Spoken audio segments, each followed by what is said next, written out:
ओम नमः शिवाय। हर हर महादेव।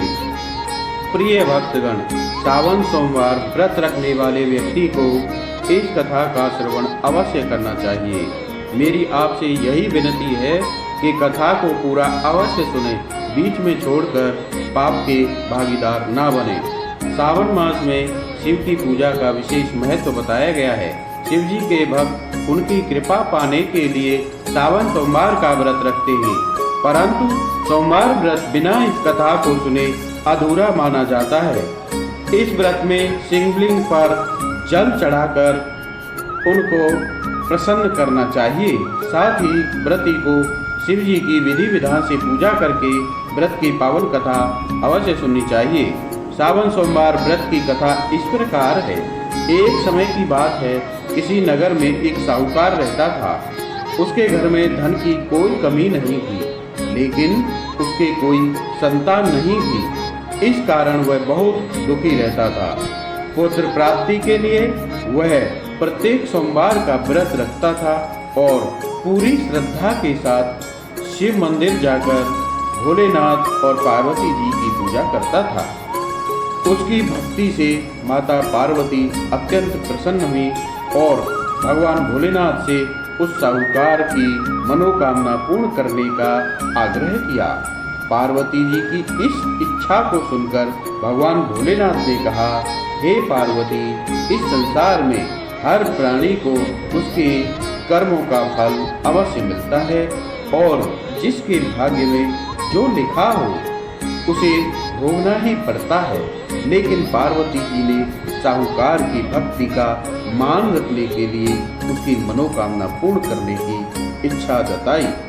माता पार्वती के आग्रह पर शिव जी ने साहूकार को पुत्र प्राप्ति का वरदान तो दिया, लेकिन साथ ही यह भी कह दिया कि उसके बालक की आयु केवल 12 वर्ष की होगी। माता पार्वती और शिव जी की बातें साहूकार सुन रहा था। उसे न तो इस बात की खुशी थी और न ही दुख था। वह पहले की तरह शिव जी की पूजा करता रहा। कुछ समय बाद साहूकार के घर एक सुंदर बालक का जन्म हुआ। जब वह बालक 11 वर्ष का हुआ तो उसे पढ़ने के लिए काशी जी भेज दिया गया।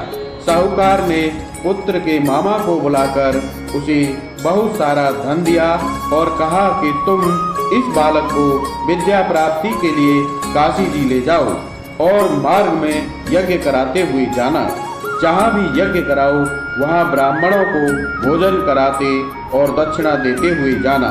दोनों मामा भांजे यज्ञ कराते हुए और ब्राह्मणों को दान दक्षिणा देते हुए काशी जी की ओर चल पड़े। रास्ते में एक नगर पड़ा, जहाँ नगर के राजा की कन्या का विवाह था, लेकिन जिस राजकुमार से कन्या का विवाह होने वाला था वह एक आंख से काना था। राजकुमार के पिता ने अपने पुत्र के काना होने की बात को छुपाने के लिए एक चाल सोची। साहूकार के पुत्र को देखकर उसके मन में एक विचार आया। उसने सोचा, क्यों न इस लड़के को दूल्हा बनाकर राजकुमारी से विवाह करा दिया जाए। विवाह के बाद इसको धन देकर विदा कर दूंगा और राजकुमारी को अपने नगर ले जाऊंगा। लड़के को दूल्हे के वस्त्र पहनाकर राजकुमारी से विवाह करा दिया गया। लेकिन साहूकार का पुत्र बहुत ही ईमानदार था। उसे यह बात न्याय संगत नहीं लगी। उसने अवसर पाकर राजकुमारी की चुन्नी के पल्ले पर लिख दिया कि तुम्हारा विवाह तो मेरे साथ हुआ है, लेकिन जिस राजकुमार के साथ तुम्हें भेजा जाएगा वह एक आंख से काना है। मैं तो काशी जी पढ़ने जा रहा हूँ। जब राजकुमारी ने चुन्नी पर लिखी हुई बातें पढ़ी तो उसने यह बात अपने माता पिता को बताई। राजा ने अपनी पुत्री को विदा नहीं किया, जिससे बारात वापस चली गई। दूसरी ओर साहूकार का लड़का और उसका मामा काशी जी पहुंच गए और वहां जाकर उन्होंने यज्ञ किया। जिस दिन लड़के की आयु 12 वर्ष की हुई, उसी दिन का यज्ञ रखा गया। लड़के ने अपने मामा से कहा कि मेरी तबीयत ठीक नहीं है। मामा ने उसको अंदर जाकर सोने के लिए कह दिया।